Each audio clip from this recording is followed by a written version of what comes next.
Hello everyone. Very good evening. Welcome to BAJIRAO IAS Academy, the Hindu News Analysis. Today is 24th July 2025, and today we have some very important topics for the discussion. So, one by one, we'll try to discuss all these important topics in a very detailed and in-depth manner. And PDF of this discussion is available in the description section. So one by one we'll try to discuss all these important topics in a very detailed and in-depth manner. And the first topic with which we are going to start the session is that India recently decided to resume tourist visas for Chinese nationals. Now with China we have differences about the line of actual control LAC, and we have also seen the Galwan clashes at LAC. Now after Galwan clashes, India had decided to take a number of measures against China. For example, ban on Chinese apps. So India banned around 55 Chinese apps. So why India banned Chinese apps? Because of the national security concerns. And even after that, China also not provided visas to Indian journalists to cover games which took place in China. And after that, China has been very often renaming the names in the Arunachal Pradesh. However, Arunachal Pradesh is an integral part of India. And China is also shielding Pakistan-based terrorist organizations or terrorist groups. So therefore, there are a number of things where India and China have a lot of differences. Keeping these differences in mind, India banned Chinese nationals entering into India. So India has not provided visas to Chinese nationals so far. However, the Indian government has recently decided to resume visas, particularly the tourist visas for the Chinese nationals. In fact, this is a 5-year pause for granting visas for Chinese nationals by India. After 5 years, India has resumed issuing tourist visas. Particularly, these are the tourist visas for Chinese nationals. So thereby marking a progress in India-China relations. Particularly after the 2020 LAC military standoff, I would say the example would be the Galwan clashes between India and China. So after the Galwan clashes, India stopped issuing visas to the Chinese nationals. However, this move actually signals a foreign policy shift from Indian side. Particularly, both countries wanted to normalize their diplomatic relations. And in fact, it is also clearly understood from the perspective that increasing Western pressure on India and Trump's anti-India statements, so all these factors have been compelling both India and China normalizing their diplomatic relations. And in fact, India and China are also called as two Asian giants because of their military, economic and the technological prowess that they have. However, the visa applications will open from Thursday at the Indian diplomatic missions in China. I hope you have briefly understood the context of this topic and the resumption of visas and the diplomatic context. So let's understand why India has resumed granting these tourist visas to the Chinese nationals. Now, Indian embassies in Beijing and consulates in Shanghai and other cities of China, so they will accept the online visa applications for Chinese tourists who started coming to India or they wanted to come to India. However, the reopening of the visa application centers in all different cities of China is a significant development in India-China bilateral ties because it will help normalize the relations. and China is very often urging India to grant visas to Chinese nationals, particularly Chinese experts who wanted to come to India.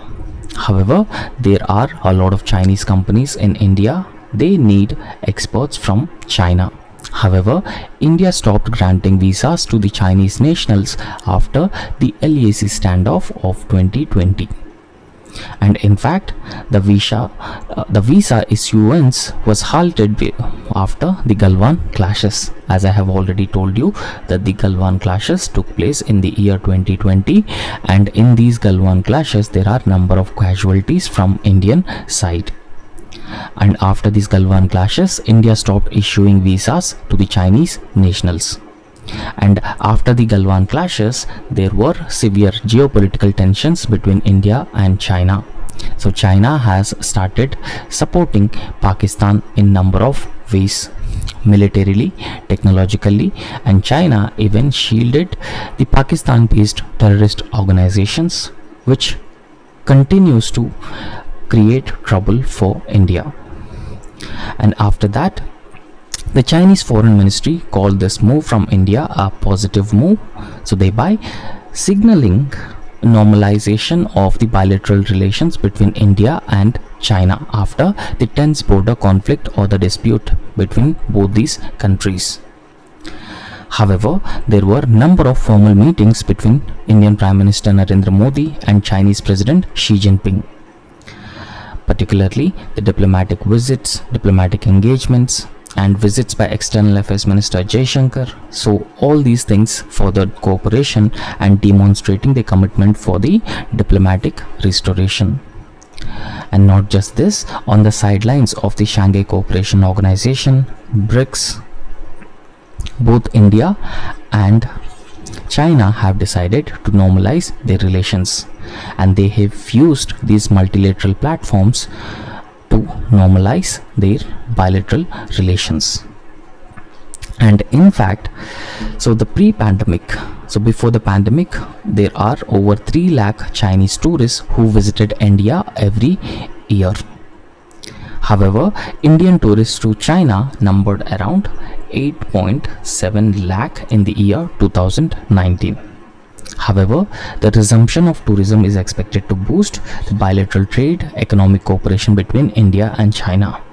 And one factor that we should understand here is that the bilateral trade between India and China is around 120 billion US dollars.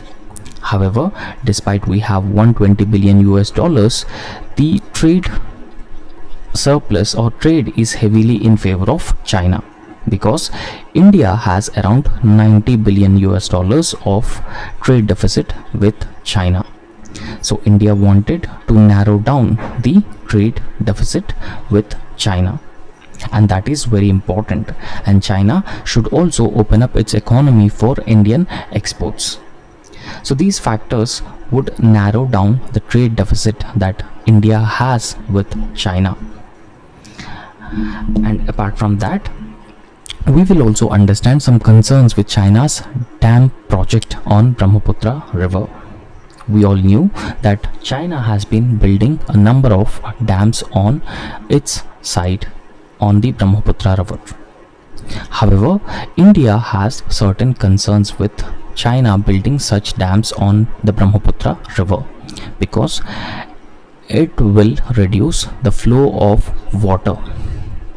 It will reduce the flow of water, the first thing, and the second thing is China will not share the hydrological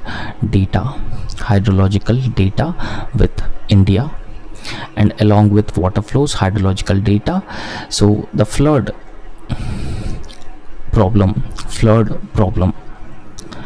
is also another major issue, because India is a lower riparian country, so therefore there might be a flood issue on the Indian side, right? So therefore there are number of concerns. So let's understand all these concerns one by one. So the Madog hydropower station, so which China began constructing, so this is actually a 60,000 megawatt dam, right? So the Madog hydropower station is a 60,000 megawatt dam on the Yarlung Sangpo, which is called as Brahmaputra river in India, and in Tibet it is being called as Yarlung Sangpo. And in fact, this Madog hydropower station, which is a 60,000 megawatt dam, is world's largest dam. However, this project has raised concerns about the water security because it is going to reduce the water flow into India in the disputed territory. In fact, Beijing also asserts that the project is within its sovereignty, and China also claims that the ongoing hydrological data sharing with India and Bangladesh, emphasizing adherence to the bilateral agreements. So India has concerns with respect to China sharing hydrological data with the lower riparian countries like India and Bangladesh. However, despite building such a dam, China has been asserting that it will continue to share the hydrological data with India, so that India can adequately plan for any eventuality. However, both India and Bangladesh have expressed worries about the potential downstream impacts, particularly on the water flows and the ecology as well. So therefore, there is a need for careful border management in shared water resources.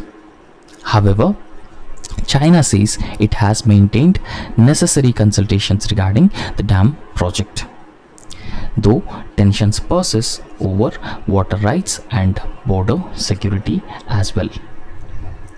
So the dam's construction also highlights challenges in transboundary river management between upstream and downstream countries as well.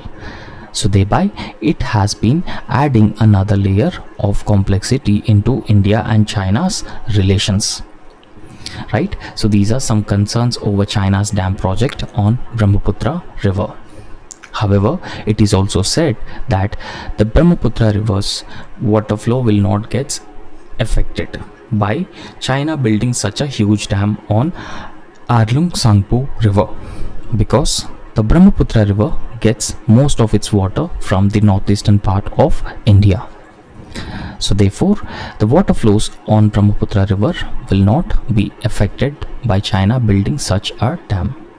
However, it certainly have impact on water ecology, right? So therefore, we will understand some background of India-China bilateral relations and what are the issues which are existing between India and China. Now, if you look at the historical background of India-China relations, the line of actual control, which is also called as LAC, so that LAC dispute led to 2020 Galwan Valley clashes, and in this Galwan Valley clashes around 20 Indian soldiers were martyred, and there were casualties on Chinese side as well.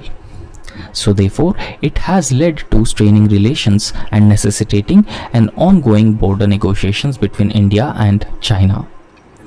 And there is an optimistic, disengagement in different points across the line of actual control, and a series of negotiations are also taking place between India and China. Secondly, both countries have suspended most visa and flight services to each other because of the pandemic and the security concerns. These countries have suspended the visa and flight services, including the temporary passport withdrawal measures as well. And even the diplomatic and military level dialogues, they continues to ease tensions and they rebuild trust as well, as both sides working towards border peace. And in fact, the resumption of Kailas Manasarovar Yatra pilgrimage is part of further improving ties and even fostering people-to-people connections as well. And in fact, this is a positive move on the part of China to further improve the relations or normalize the ties between India and China as well. So India-China relations impact the regional stability, trade, multilateral grouping dynamics such as Shanghai Cooperation Organization, BRICS, and in fact, recently there are also attempts to revive RIC, which is a multilateral grouping of Russia, India, and China. So therefore, the positive relationship between India and China, normalizing ties between these two countries is crucial for Asian geopolitics and the global economic patterns as well. Right? So this is the background of India and China relations. And next important topic is Paika rebellion of Odisha, and we will understand why it is in news. Now in fact, when we talk about the Paika rebellion, so if you are going through the modern Indian history, you have gone through the Paika rebellion. And in fact, Paika rebellion is Odisha's uprising against British rule. So let's understand what is Paika rebellion and what is the context of this Paika rebellion.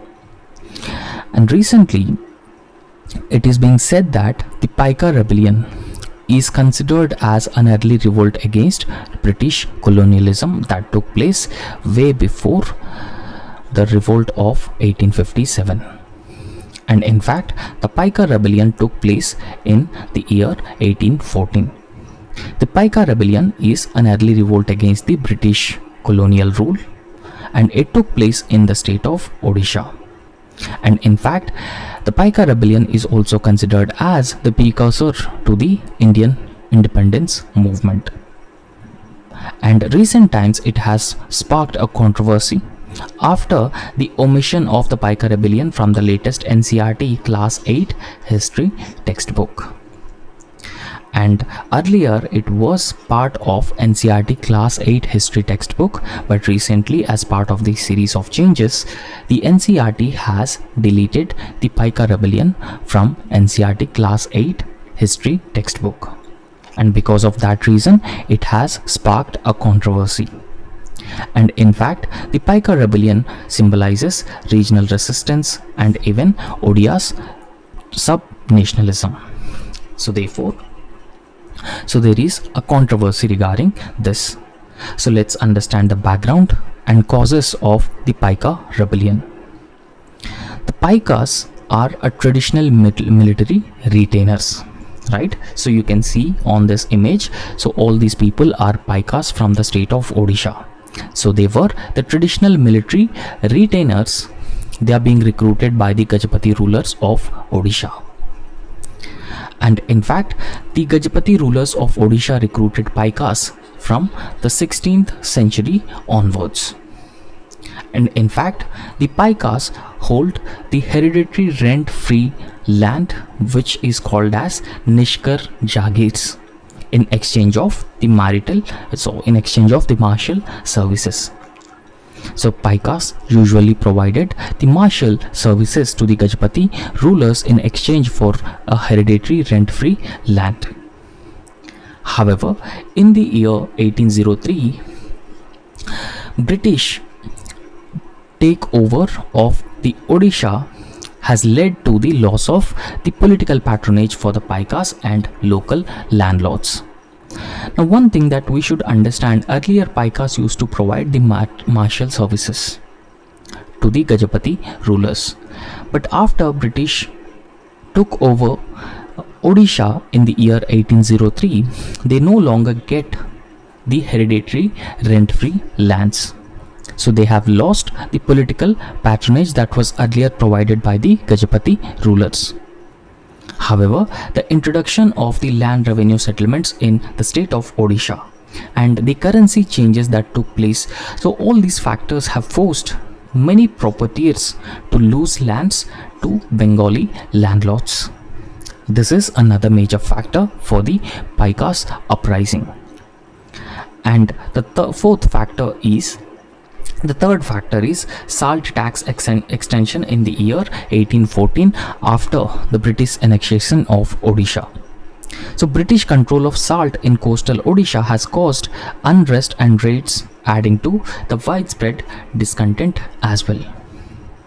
So therefore, these are some major factors which have resulted in the Paika rebellion. Now let's understand the course of the Paika rebellion. Now the outbreak of the Paika rebellion usually took place in the year 1817, when around 400 Khond tribals and Paikas led by Bakshi Jagabandhu. So please remember this name because this is very important, right? So they're being led by Bakshi Jagabandhu, who rose against the British. And the rebels attacked the police stations, they burned government quarters, they looted treasury, and they even killed the government officials over several months. So this was actually the course of the movement. However, despite such fierce resistance, the British suppressed the rebellion, and it was the history. Whenever such violent rebellion took place in India, even 1857 revolt was also violently suppressed by the colonial rulers. And despite such a fierce opposition and resistance from the Paikas, British have suppressed this rebellion, and leader Bakshi Jagabandhu escaped into forests, evading capture until 1825. So ultimately Bakshi Jagabandhu was captured by the British officers in the year 1825. So therefore the rebellion is seen as one of India's earliest uprisings, which are dating back to 1857 revolt, so contributing to the broader Indian independence movement. And in fact, as I have already told you, that the Paika rebellion took place before 1857 revolt. However, omission of such a revolt, which actually considered as a precursor to the Indian independence movement, sparked controversy. Particularly, Odisha's former Chief Minister Naveen Patnaik criticized this move by the NCRT and the central government.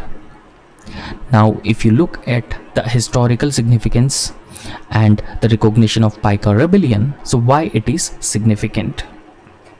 So in the year 2017, the Paika rebellion celebrated 200th anniversary, and it was marked by government recognition. And there were memorials and Paika Academy are being developed near Kudra in the state of Odisha. Now, we all knew the controversy. The controversy is omission of the Paika rebellion from the NCRT history textbooks, and that was criticized by the Odisha leaders, mostly the former Chief Minister Ms. Naveen Patnaik. Right? So the government has also given assurances after it became a controversy. The Ministry of Education said that it plans to include the rebellion in the second volume of the textbook, which to be released. Right? So this assurance has already been given by the government as well. So next important topic is the critical mineral contest. Right?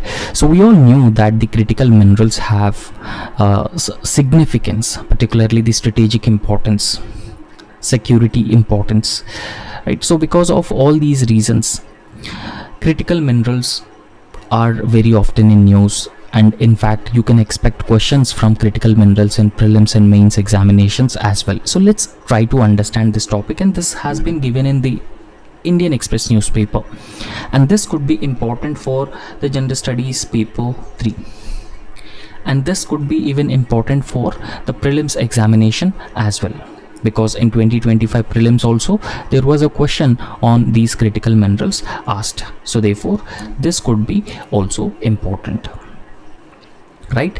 So if we talk about the critical minerals, now critical minerals are defining the geo-economic axis of the 21st century, like how oil, natural gas, so they have defined geoeconomics in the 20th century. In a similar way, the critical minerals are emerging as a geo-economic axis of the 21st century. And in fact, the critical minerals are no longer the peripheral to industrial development, right? So you cannot consider these critical minerals peripheral to the industrial development, but they are at the heart, or they are at the core of advanced manufacturing, right? So they are at the core of the advanced manufacturing systems, and countries, you know, attempt to develop clean energy systems. For clean energy systems also, they are very important.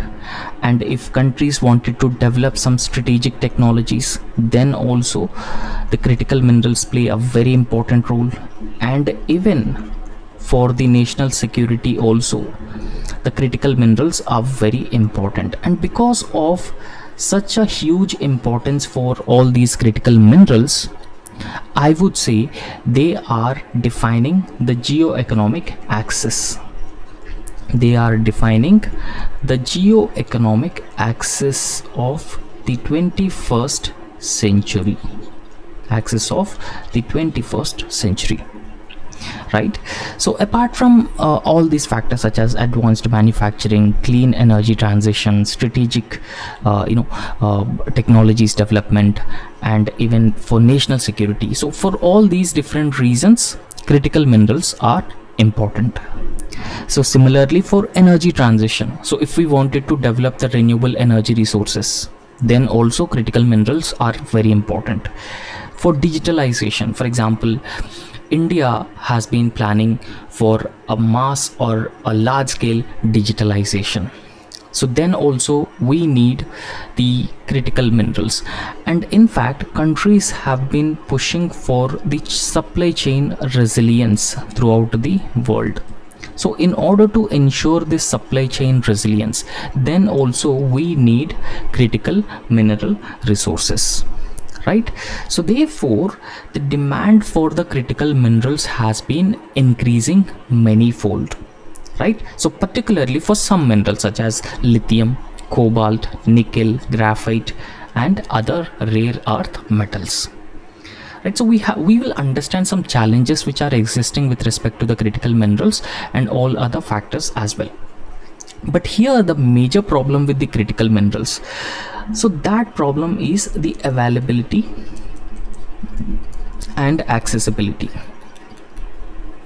So these are the major problems that almost all countries have been facing, particularly India, with respect to these critical minerals. So therefore, the availability and accessibility will ultimately determine the pace and quality of growth for all major economies, including India. I hope the context is clear for you, right? So, fossil fuels, when we talk about the fossil fuels, the crude oil, natural gas, so all these factors would come under the fossil fuels. They are being called as hydrocarbons. So unlike these fossil fuels, critical minerals are concentrated by high geographical concentration. Right, so that is the major problem with respect to the critical minerals. So if we talk about the fossil fuels, we can these fossil fuels are available in Middle East, they are available in Africa, South American continent, and US, Russia.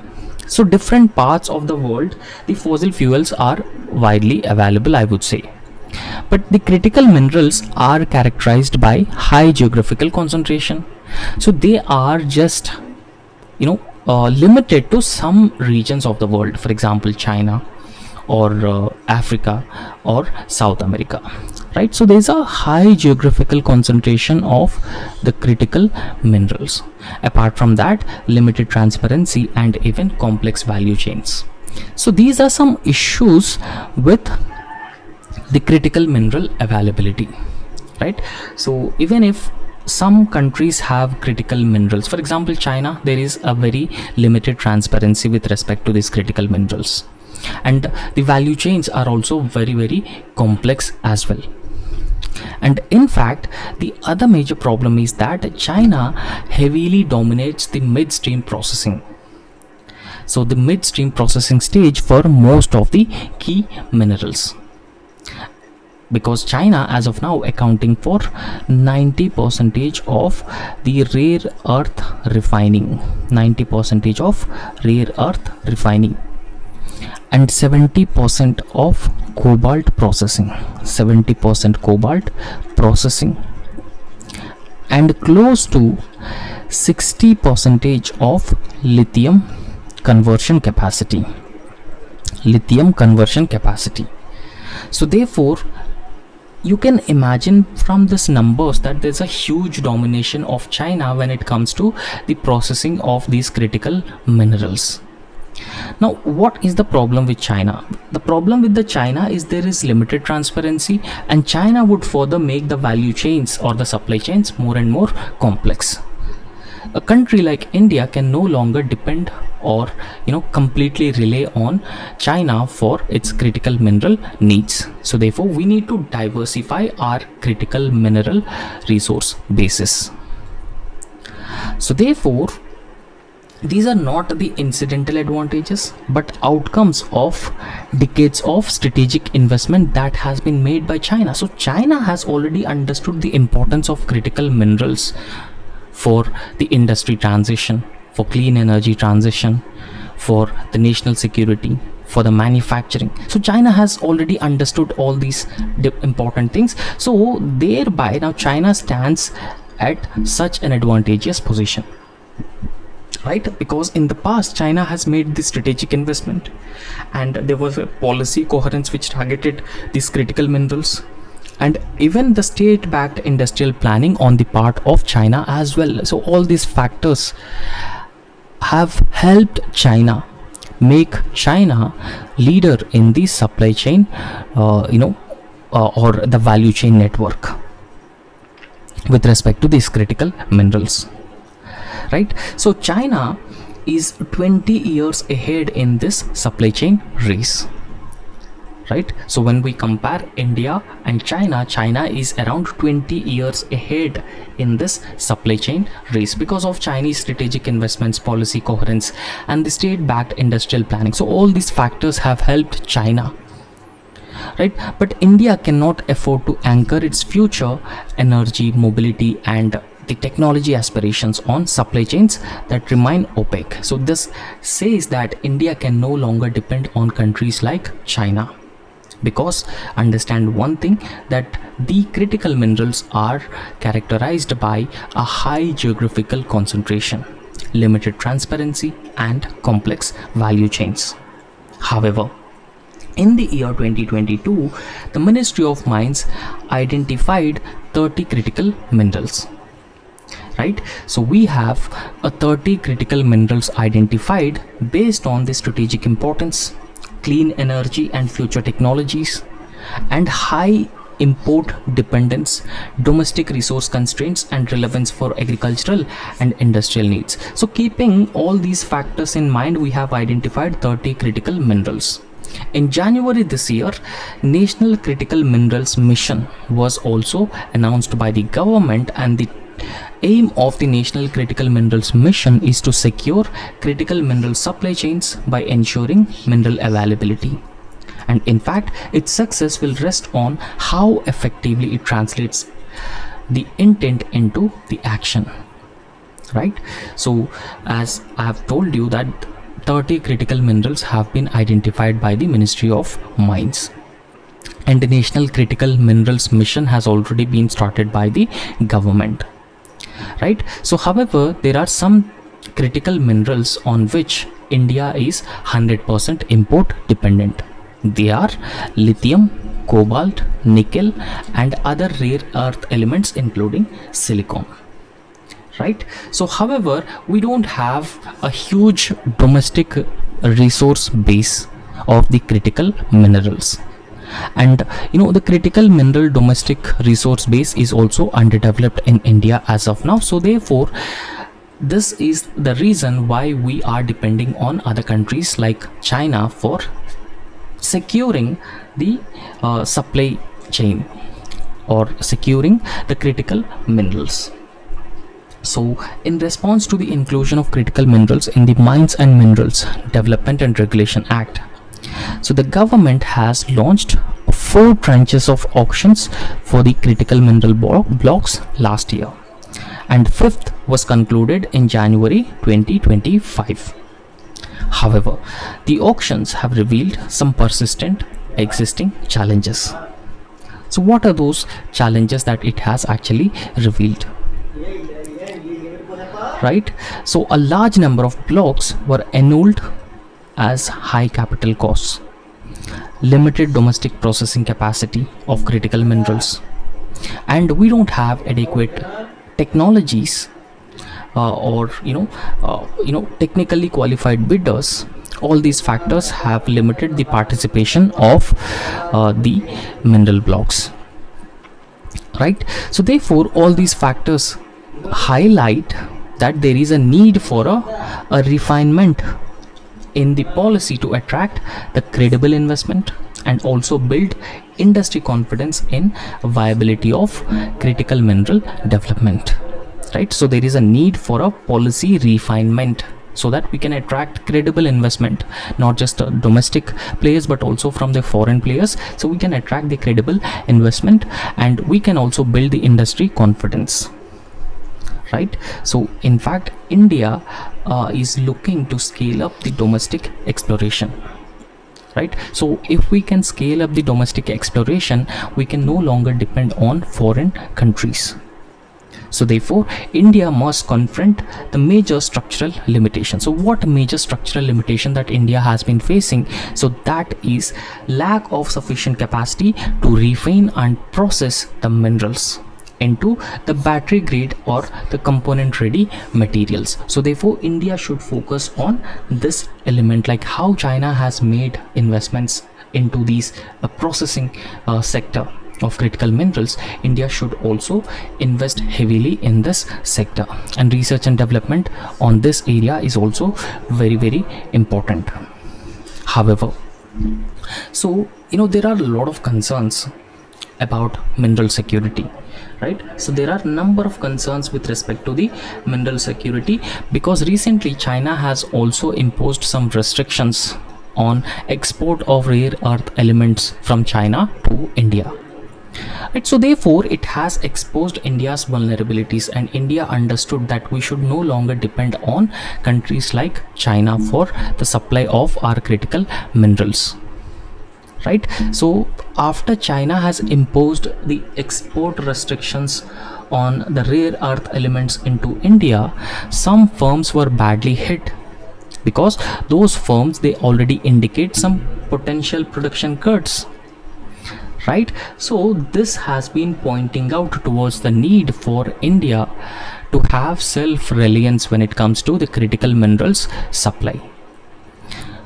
And why these rare earth elements are important? They are very essential for the electric and internal combustion vehicles also, right? So therefore, to mitigate this, to address this problem, to ensure self-sufficiency or self-reliance, or so that we can no longer depend on China, so India must accelerate investments into the independent supply chains. So India should have its own independent supply chains, and India should make or accelerate investments into it.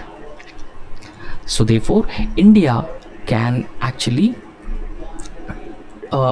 focus on targeted exploration of the critical minerals, further increasing the processing capacity and the strategic partnerships as well. So therefore India should focus on these three elements, right?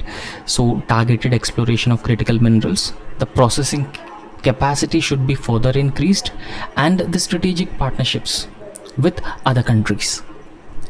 And apart from that, India's international engagement with friendly countries, like-minded countries, is also very, very important, so that India can further diversify its supply chain network, or supply chain resilience can be achieved in the critical minerals sector, right? So India has already joined the mineral security partnership with countries like US, so that the supply chain resilience of these critical minerals can be achieved. And along with that, in order to diversify the supply chain networks, India already had collaborations with countries like Australia, Argentina, and other key countries in the African continent. So therefore all these partnerships of India with other countries, they actually signal a deeper alignment with the global efforts, and it would also diversify the supply chains away from China. So we will no longer depend on China when we diversify our critical mineral supply chains.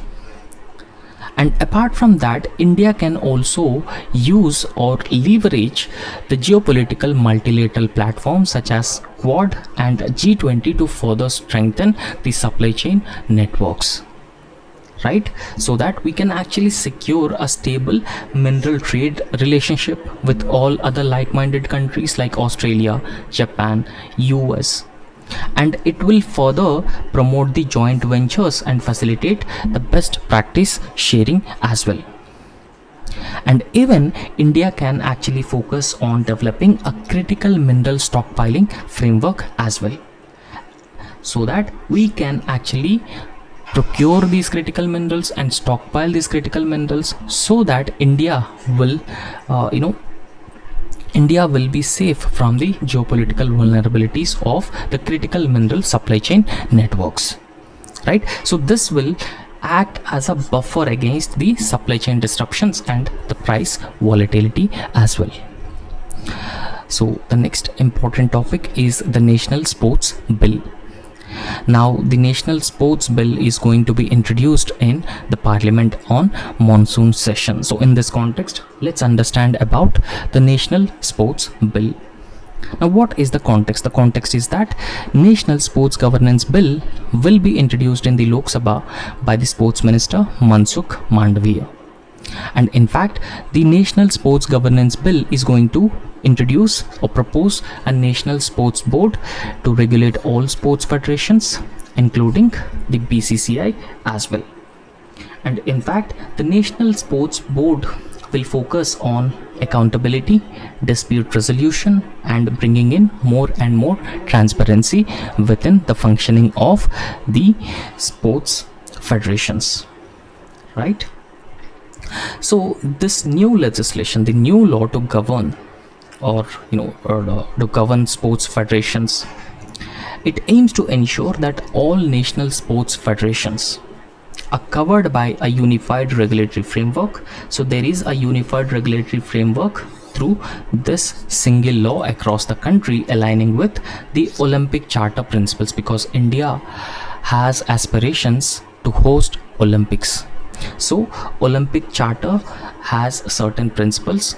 So one such principle is a unified regulatory framework, right? So therefore India has been planning to bring such a comprehensive and unified law for the governance of sports in India. What are the key provisions of the sports bill? So let's understand the key provisions of the sports bill in India, right? So in fact, the National Sports Board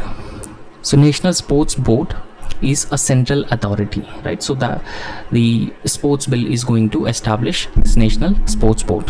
So this will be a central authority, and it proposes some rules, and it will also oversee the sports federations, including the Board of Control for Cricket in India as well. So this National Sports Board will ensure that every national sports federation is covered under its regulatory purview. However, only national sports federations which are recognized by the National Sports Board will be eligible for the union government funding. So union government will actually provide funding to the national sports federations, but which are recognized by the National Sports Board. And in fact, a national sports tribunal will also be established, and this is a new dispute resolution body with a civil court powers. And in fact, it even adjudicate the athlete federation disputes, and appeals from the National Sports Tribunal lie only to the Supreme Court, not to any High Court. And in fact, it has also provided for the age limit clause as well. So the administrators who are aged 70 to 75 years may even contest elections if international statutes permit them. However, the reforms through this bill aim to align the governance with India's potential Summer Olympics 2036 bid, so thereby incorporating Olympic Charter principles into the national sports framework in India. Right? So I hope you have understood this, and that's all in this lecture, and thank you so much.